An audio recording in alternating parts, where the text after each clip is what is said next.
Hello everyone, स्वागत है आप सभी का आपके अपने यूट्यूब चैनल एग्ज़ाम पास करें में। तो आप सभी को पता है कि हमने मैथ में जो टॉपिक शुरू किया हुआ है उस टॉपिक का नाम है नंबर सिस्टम। तो इस टॉपिक को लेकर हमने कुछ बातें पहले हम डिस्कस कर चुके हैं।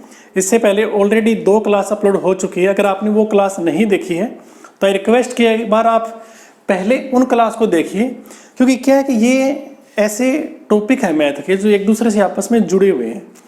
अगर आपको आज की क्लास में जो मैं समझाने जा रहा हूँ अगर वो समझना है तो आपको ज़रूरी है कि आप पिछली वाली क्लास भी ज़रूर देखें। हाँ, समझ में आपको आ जाएगा आज वाला, पर अगर आपने पहली वाली क्लास देखी है तो आपके जो समझने का जो एक लेवल है वो इंक्रीज हो जाएगा। तो चलिए शुरू करते हैं आज की हमारी क्लास। थोड़ा सा आपको मैं रिवाइज करवाना चाहूँगा कि हमने इससे पहले क्या पढ़ा था, क्योंकि वो चीज़ें आज की क्लास में हम यूज़ करेंगे। तो हमने जो रिजल्ट निकाला था वो हम पहले मैं आपको लिख देता हूँ, ठीक है। हमने क्या डिस्कस किया था? हमने डिस्कस किया था डिजिट्स यानी कि जिसे हिंदी भाषा में हम बोलते हैं अंक, कि डिजिट्स हम कैसे निकालते हैं, नंबर ऑफ डिजिट्स, कुल अंकों की संख्या कैसे निकालते हैं। तो हमने सीखा था कि 1 से लेकर 9 तक जब हम नंबर लिखते हैं, जैसे 1 2 3 4 5 6 7 8 9, तो तब तक उसमें टोटल हम नोट डिजिट्स यूज़ करते हैं। कितने यूज़ करते हैं? नोट डिजिट्स हम यूज करते हैं। फिर हमने सीखा था कि हमने 10 से लेकर 99 तक जब हम नंबर लिखते हैं तो हम टोटल 189 डिजिट्स यूज कर लेते हैं। तीसरा हमने क्या सीखा था कि 100 से लेकर 999 तक हम कितने यूज़ करते हैं? तो 2889 डिजिट्स। और फिर आगे 1000 से लेकर 9999 तक हम कितने यूज़ करते हैं? तो 3889 डिजिट। तो ये एक बेसिक चीज़ है जो आपको याद होनी चाहिए। जब आप बार बार प्रैक्टिस करोगे इस चीज़ को तो आपको ये चीज़ें याद हो जाएगी। बहुत ही आसान है, बहुत ही इम्पोर्टेंट है और आसान भी है, आपको याद करनी ही पड़ेगी। दूसरी बात, जब आप मेरे साथ यहाँ पर क्लास लगाओगे, जब हम बार बार प्रैक्टिस करेंगे, क्वेश्चन उठाएंगे, तो आपको ये चीज़ें याद होती जाएगी। वैसे बिल्कुल सिंपल है। देखिए 9, यहाँ पर 9 है, यहाँ पर 9 है, यहाँ पर 9 है, यहाँ पर शून्य है, 1 2 3, जैसे आगे चलती जाएगी, जैसे 4 5 6 7, यहाँ पर सिंगल 8 है, यहाँ पर डबल 8 है और यहाँ पर फिर डबल 8 है। तो इस तरीके से ये चीज़ें आपस में, यहाँ पर एक 8 और आएगा, सॉरी 3889। देखिए यहाँ पर अकेला 8 है, यहाँ पर डबल 8 है, यहाँ पर ट्रिपल 8 है। आपको यहाँ तक तो आनी चाहिए, 999 तक आपको जरूर आनी चाहिए। इनका हम यूज़ कैसे करते हैं आपको मैं क्वेश्चन दिखाता हूँ। जैसे कि अगर आपके पेपर में क्वेश्चन आता है, हमको क्वेश्चन उठाते हैं कि कोई टाइपराइटर है, क्या है? एक टाइपराइटर है। टाइपराइटर आप सभी जानते हो ना, आपने देखा होगा कोर्ट में जब जज होता है उसके सामने बैठा रहता है, जो डिसीजन आते हैं, जो वर्डिक्ट आता है उसे वो टाइप करता रहता है, टिक टिक टिक। मतलब एक बार वो दबाते हैं तो एक डिजिट जो कुछ भी है उसमें टाइप होता है।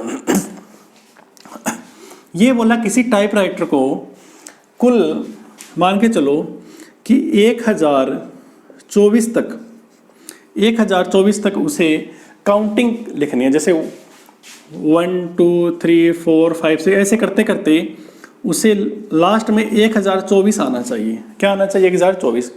तो यहाँ तक जब वो लिखेगा तो कुल वो कितने जो डिजिट्स है वो टाइप कर देगा, तक टोटल कितने डिजिट टाइप कर देगा, ये आपसे इन्होंने पूछा है। क्या कर देगा? टोटल कितने डिजिट्स टाइप कर देगा।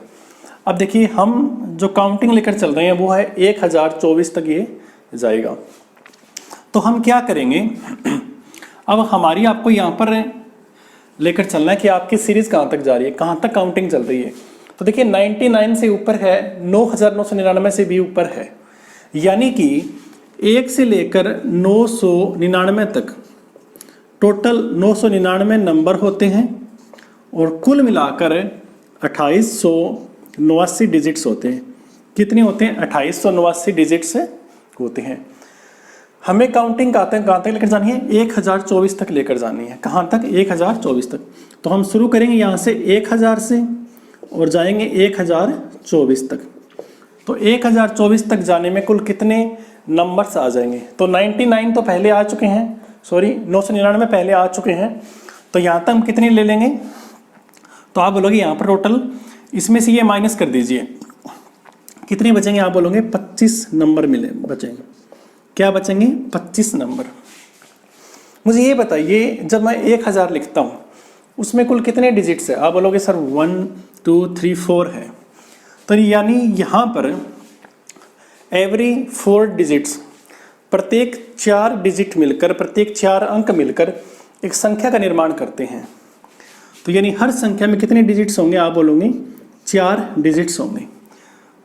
तो कुल हमारे पास कितने डिजिट्स हो गए? 25 चौके 100 डिजिट्स हो गए। कितने हो गए? 100 डिजिट्स।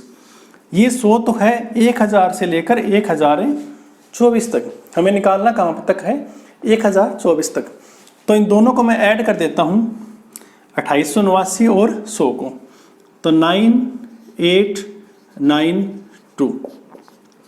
यानी कि अगर कोई टाइपराइटर पर कोई बंदा टाइप कर रहा है, उसे 1024 तक कंटिन्यू लिखना है, कंटिन्यू उसे लिखना है, तो उसे कुल कितने डिजिट्स टाइप करना पड़ेगा? उसे कितनी बार उसे दबाना पड़ेगा? तो 2989 बार उसे दबाना पड़ेगा।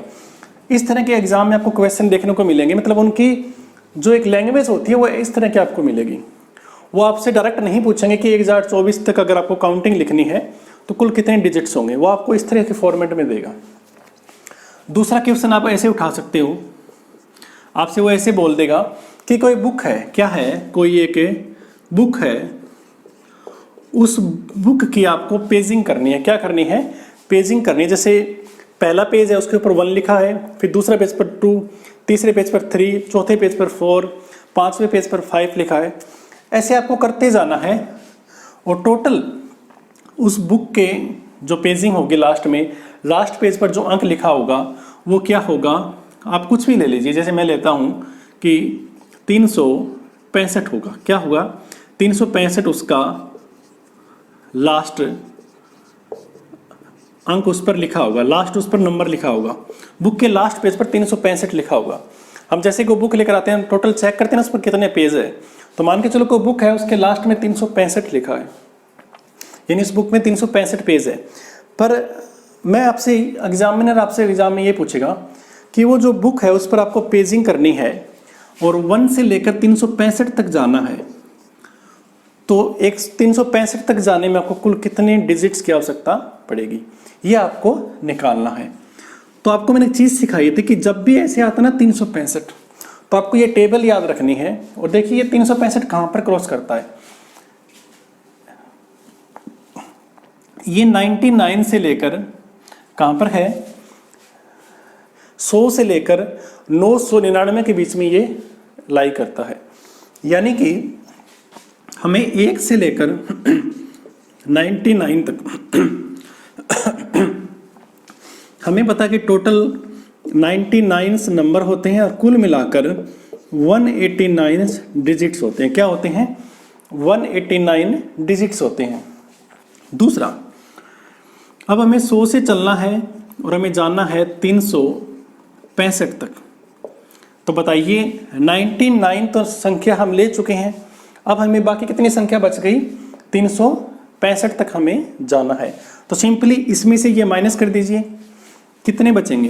तो ये बचेंगे 266 नंबर बचेंगे। कितने बचेंगे? 266। और हर नंबर में कितने डिजिट्स है? 1 2 3 1 2 3 1 2 3, यानी हर नंबर में 3 डिजिट है। कहने का मतलब कि हर 3 डिजिट्स मिलकर एक नंबर बनाएंगे। तो इसको मैं 3 डिजिट से मल्टीप्लाई करता हूँ, कुल कितने आ जाएंगे? 3 छके 18, 3 छके 18 और 1 19, 3 दूनी 6 और 1 7, यानी टोटल 798 डिजिट्स आ गए। तो कुल हमारे पास कितने हो गए? इसमें से इसमें ये जोड़ दीजिए 189 ऊपर वाले, तो 9 और 8 17, 9 और 9 18, 7 और 1 8 और 1 9। यानी कि अगर उसे 365 तक पेजिंग करनी है तो उसे टोटल 987 डिजिट्स तक, उसे 987 डिजिट्स मतलब उसे बार बार उसे टाइप करना पड़ेगा। अब देखिए हमने 1 से लेकर हम 365 नंबर तक गए, तो हमने डिजिट्स निकाले, पर आपको डिजिट से वापस आपको नंबर में भी आना चाहिए। हम ऐसे कैसे निकालेंगे? जैसे कि मान के चलो, अगर आपसे वो ये पूछ ले कि कोई व्यक्ति है, उसने किसी बुक की पेजिंग करनी स्टार्ट की 1 2 3, क्या की उसने 1 2 3 4 5 ऐसे उसने पेजिंग करना स्टार्ट की। ये अलग क्वेश्चन है, इसी क्वेश्चन को मैं उल्टा कर रहा हूँ। हम अब वापस चलेंगे, क्या चलेंगे? हम वापस चलेंगे। आपको दोनों साइड से क्वेश्चन करना आना चाहिए ताकि आपके एग्जाम में कोई भी क्वेश्चन आपसे छूटे ना। अब अगर एग्जाम में ऐसे पूछ लिया आपसे कि उसने पेजिंग करना स्टार्ट की 1 2 3 4 5 6 और टोटल उसने 987 डिजिट्स यूज़ किए। कितने किए? 987 डिजिट्स उसने यूज़ किए। तो बताइए उस बुक में कुल कितने पेज हैं? उस बुक में कुल कितने पेज है, मतलब कितने उसमें नंबर आपको बताने हैं, क्योंकि पूरा खेल क्या चल रहा है? नंबर सिस्टम का चल रहा है, नंबर और डिजिट्स का चल रहा है। तो ये हम अभी निकालेंगे। उससे पहले आपको मैं ये वाला रिवाइज करवाता हूँ। हमने क्या निकाला था कि कोई बुक थी, उसमें टोटल 365 उसमें पेज थे, नंबर थे। हमें ये निकालना था कि अगर उसे पेजिंग करनी है 1 से 365 तक, तो वो कुल कितने डिजिट्स का यूज़ करेगा या कुल कितने बार वो टाइपराइटर को प्रेस करेगा, दबाएगा। तो हमें पता था कि 1 से लेकर 99 तक 99 क्या होते हैं? नंबर होते हैं, और कुल 189 डिजिट्स होते हैं। फिर 100 से लेकर 365 के बीच में कुल कितने नंबर होते हैं? तो 266 होते हैं, और हर एक नंबर में 3 डिजिट्स होते हैं। तो इसको हमने मल्टीप्लाई किया, 3 6 18 और 26 78 और 1 79। कुल हमने जोड़ा 9 8 17 और यहाँ पर 9 9 18 7 1 8 9 987 डिजिट। अब हम इसका उल्टा चल रहे हैं, तो इसको एक बार मैं थोड़ा रफ कर देता हूँ। इसको हम थोड़ा सा रफ करते हैं, इस ऊपर वाले को। अब हम उल्टा चलेंगे। अब आपको ये देखना है कि जो टोटल 987 डिजिट्स आए हैं, क्या है? 987 डिजिट्स आए हैं। अब हमें इस राइट साइड वाली देखना है कि 987 डिजिट्स। मैंने आपको क्या बोला कि आपको ये टेबल याद करनी पड़ेगी। बिल्कुल आसान है, आपको मैंने तरीका शुरू में बताया था। तो 987 189 से ऊपर जाते हैं, मतलब हमारी जो संख्या जाएगी वो 100 से लेकर 99 के बीच में हमारी संख्या जाएगी। तो हमने क्या सीखा कि 1 से लेकर 99 तक टोटल 99 नंबर होते हैं, और कुल मिलाकर 189 डिजिट से होते हैं। क्या होते हैं? 189 डिजिट से होते हैं। अब हमें स्टार्ट करनी है 100 से, और कहाँ तक जाना है हमें नहीं पता, हमें वही तो निकालना है। अब देखिए कुल हमारे पास 987 डिजिट्स थे। क्या थे? 987 डिजिट्स थे। उसमें से हमने 189 डिजिट्स यहाँ तक हम यूज़ कर चुके हैं। तो इसमें से ये माइनस कर दीजिए। जैसे मैं यहाँ पर लिखता हूँ 9 8 7, तो 17 में से 9 गए, कितने बचे आप बोलोगे? 18 बचे। यहाँ पर फिर 17 में से 8 गए, कितने बचेंगे आप बोलोगे? 9 बचेंगे। यहाँ पर 8 में एक कितने बचे? 7, यानी 798 डिजिट्स बचे। क्रॉस चेक भी कर लीजिए, कहाँ गए? 8 और 9 17, असल चढ़ी 1, 9 और 9 18, असल चढ़ी 1, 7 1 8 1 9, यानी हमारा ये मैच कर रहा है, मतलब हमारी ये संख्या बिल्कुल सही है। अब मैंने आपको क्या बताया, मैं 100 से लेकर हमारी जो काउंटिंग है वो 999 तक जाएगी। मतलब हर 3 डिजिट्स मिलकर, क्या हर 3 डिजिट्स मिलकर किसी संख्या का निर्माण करेंगे। अब वो संख्या क्या है हमें नहीं पता, हमें पता है कि 3 डिजिट मिलकर एक नंबर बनाएंगे। कुल डिजिट हमारे पास ये है, तो हम सिंपली क्या करेंगे, हम 7 9 8 को आपको 3 से भाग करना है। 3 दूनी 6, 7 में से 6 गए 1 19, 3 छिक्के 18, असल चढ़ी 1 और 8, और 3 छिक्के 18, यानी कुल हमारे पास क्या है 266 यहाँ पर है नंबर आ जाएंगे। क्या आ जाएंगे? 266 हमारे पास यहाँ पर है नंबर आ गए। ठीक है, ऊपर कितने थे? 99 थे, और यहाँ पर 266 है। दोनों को प्लस कीजिए, कितने आएंगे? 365। 365 टोटल वो नंबर थे। यही तो हमें निकालना था। हमने यहाँ से शुरू कर हम पहुँचे थे 987 पर, और हम वापस 987 से 365 पर पहुँच चुके हैं। तो ये एक तरीका था हम कैसे अगर आपके एग्जाम में ऐसे क्वेश्चन आते हैं तो आप कैसे उन चीज़ों को कर सकते हैं। कुछ ऐसे बच्चे होंगे जिनको ये चीज़ें समझ में नहीं आई होगी, तो देखिए अगर आप किसी क्लास को ऑनलाइन देख रहे हैं तो उसका सबसे बड़ा बेनिफिट यही है कि अगर टीचर पढ़ाकर चला भी जाता है तो आप वीडियो को दोबारा देख सकते हैं। एक बार देखिए, 2 बार देखिए, और फिर अपने हिसाब से यहाँ पर ना ये नंबर चेंज करके देखिए आप। जैसे मैंने यहाँ पर क्या बोला कि आपको 1024 तक डिजिट्स थे, यहाँ पर आप नंबर चेंज कर दीजिए, 900 कर दीजिए। यहाँ पर 365 थे तो यहाँ पर आपने 188 कर दीजिए। 188 करोगे तो आप पता है 188 से नीचे है, तो इस हिसाब से निकल जाए। मतलब अपने हिसाब से यहाँ पर आपको डाटा चेंज करना है और खुद से उसे प्रैक्टिस करना है। तो ये चीज़ें आपको करनी है। अब इस चीज़ों को मैं साफ कर रहा हूँ। अब आगे हम एक नया कंसेप्ट लेकर चलेंगे इसी नंबर ऑफ डिजिट्स का। देखिए मैथ एक ऐसी चीज़ है जो प्रैक्टिस मांगती है। अगर आपको प्रैक्टिस आप कर सकते हो, जितनी ज़्यादा प्रैक्टिस करोगे उतना ही ज़्यादा ये सब्जेक्ट आपको प्यारा लगने लगेगा। लेकिन मैथ की एक खासियत भी है, अगर आप बाकी कोई भी सब्जेक्ट पढ़ते हो, जीके जीएस कुछ भी, आप उसमें याद करते हो तो समय के साथ वो चीज़ें आप भूलने लगते हो। लेकिन मैथ में क्या, अगर आपने एक कंसेप्ट एक बार आपने याद कर लिया तो उसके बाद उससे चाहे कितने भी क्वेश्चन बन जाए आप उन्हें आराम से कर लोगे। अब चलिए नेक्स्ट जो चीज़ आपको मैं करवाने जा रहा हूँ उसका नाम है डिविजिबिलिटी रूल। क्या? Divisibility rule.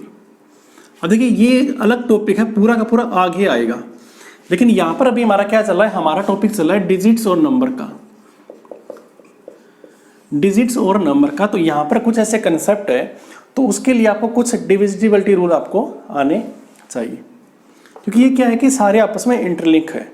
अगर आपको पहले वाली चीज़ नहीं आती तो श्योर है कि दूसरी वाली चीज़ को समझने में आपको टाइम लगेगा। तो आपस में सारी चीज़ इंटरलिंक है, तो आपको ये चीज़ करने के लिए ये चीज़ आनी चाहिए। अब देखिए डिविजिबिलिटी रूल क्या होता है। सपोज कीजिए कि किसी संख्या को आपको 2 से डिवाइड करना है, 2 से डिवाइड करना है। तो मैं आपसे बोलूँ कि 2 क्या होता है, तो आप बोलोगे 2 की पावर 1 क्या होता है, आप बोलोगे 2 होता है। क्या होता है? 2 होता है। अगर किसी संख्या को 2 से डिवाइड करना है, आपसे मैं पूछूं कि कोई संख्या है वो 2 से डिवाइड कब होगी, तो मैं आपसे बोलूँगा कि लास्ट का 1 डिजिट, लास्ट का जो 1 डिजिट है, जो अंक है वो 1 से भाग होना चाहिए। क्या होना चाहिए? 2 से भाग होना चाहिए। अगर लास्ट एक डिजिट 2 से भाग होता है तो वो संख्या 2 से पूरी भाग हो जाएगी। दूसरा, मैं आपसे पूछूं 2 की पावर 2, आप बोलो क्या होते हैं, मैं बोलूँ कि 4 होता है। 2 की पावर 3 क्या होता है, आप बोलोगे 8 होता है। अब देखिए यहाँ पर मैंने क्या लिखा कि 2 क्या है, 2 की पावर 1 है, तो लास्ट 1 डिजिट अगर 2 से भाग होता है तो वह संख्या 2 से भाग हो जाएगी। मैं आपसे पूछूं कोई संख्या 4 से भाग कब होगी, कोई संख्या 4 से भाग कब होगी, तो थोड़ा सा सोचिए। 4 क्या होता है, 2 की पावर 2 होता है, यानी यहाँ पर लास्ट 2 डिजिट्स अगर 4 से भाग होगा तो वो संख्या 4 से भाग हो जाएगी। अगला आपसे मैं पूछता हूँ कि कोई संख्या 8 से कब भाग होगी। 8 क्या होता है, 2 की पावर 3 होता है। क्या होता है, 2 की पावर 3 होती है, यानी कि लास्ट अगर 3 डिजिट्स अगर 8 से भाग होती है तो वो संख्या 8 से भाग हो जाएगी। मतलब कोई संख्या दे रखी है, पूरी की पूरी संख्या है, ठीक है, लेकिन अगर उसके लास्ट के 3 डिजिट 8 से डिवाइड होते हैं तो वो संख्या 8 से भाग हो जाएगी, ठीक है। अगर वो 8 से भाग नहीं होती है लास्ट के 3 डिजिट, मतलब वो संख्या 8 से भाग नहीं होगी। कहने का मतलब क्या हो, कोई अगर 2 की पावर n है, 2 की पावर n है, तो उसके जो लास्ट के जो n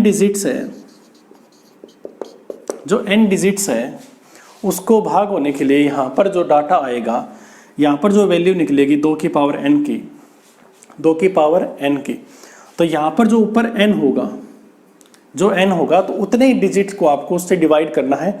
अगर वो भाग होता है तो वो पूरा का पूरा भाग हो जाएगा। जैसे कि मान के चलो यहाँ पर n की जगह मान के चलो कि यहाँ पर क्या है, 4 है। क्या है, 4। तो 2 की पावर 4 क्या पता है, 16 होता है। यानी कि कोई संख्या को आपको पता करना हो कि 16 से भाग कब होगी, तो उसके n मतलब 4, लास्ट के n मतलब 4 डिजिट अगर 16 से भाग होते हैं तो वो संख्या 16 से भाग हो जाएगी। यहाँ पर आपको लास्ट के 4 डिजिट देखने हैं। अगर यहाँ पर 2 की पावर 5 होती, मतलब n की जगह 5 होता, तो क्या होता 32। कोई संख्या 32 से कब भाग होगी, जब 2 की पावर 5 यानी लास्ट के 5 डिजिट्स अगर 32 से भाग होते हैं तो वो संख्या 32 से भाग हो जाएगी। तो ये चीज़ें आपको आनी चाहिए। अब बिल्कुल इसका अपोजिट है, एक होती है 5। कोई संख्या 5 से डिवाइड कब होगी, 5 की पावर 2। 25 से डिवाइड कब होगी, 5 की पावर 3। 125 से डिवाइड कब होगी। तो यहाँ पर मैंने क्या लिखा है, 1 लिखा है, मतलब लास्ट 1 डिजिट अगर 5 से भाग होता है तो वह संख्या 5 से भाग हो जाएगी। दूसरा मैंने लिखा है 25। तो 25 क्या होता है, 5 की पावर क्या होती है, 2 होती है।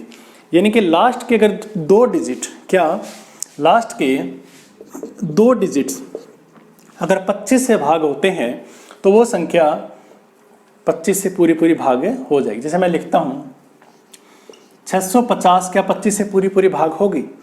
तो आपको करना है लास्ट के 2 डिजिट्स 50 को 25 से डिवाइड कीजिए, 25 दूनी 50, पूरी की पूरी कट रही है, मतलब ये संख्या 25 से भाग हो जाएगी।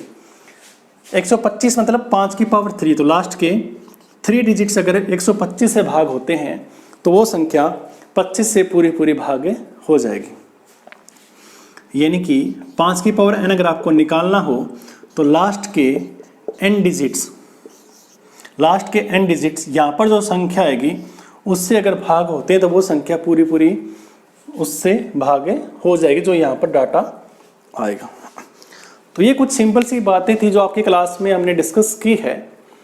क्लास को हम और लंबी कर सकते हैं, पर क्या है कि मैथ है, मैथ एक धीरे धीरे समझने वाली चीज़ है। जितना प्यार से आप इसे लेकर चलोगे उतने अंदर तक हमारे ये दिमाग में जाता जाएगा।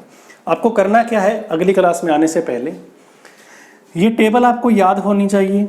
ये जो डिविजिबिलिटी रूल मैंने आपको सिखाए हैं ये आपको याद होने चाहिए। देखिए आपको यहाँ पर याद कुछ भी नहीं करना, सिर्फ समझना है कि 2 की पावर 1 है, मतलब लास्ट की 1 डिजिट 2 से भाग है तो वो 2 से भाग हो जाएगी। 4 क्या है, 2 की पावर 2 है, लास्ट के 2 डिजिट। 8 क्या है, 2 की पावर 3 है, तो लास्ट के 3 डिजिट।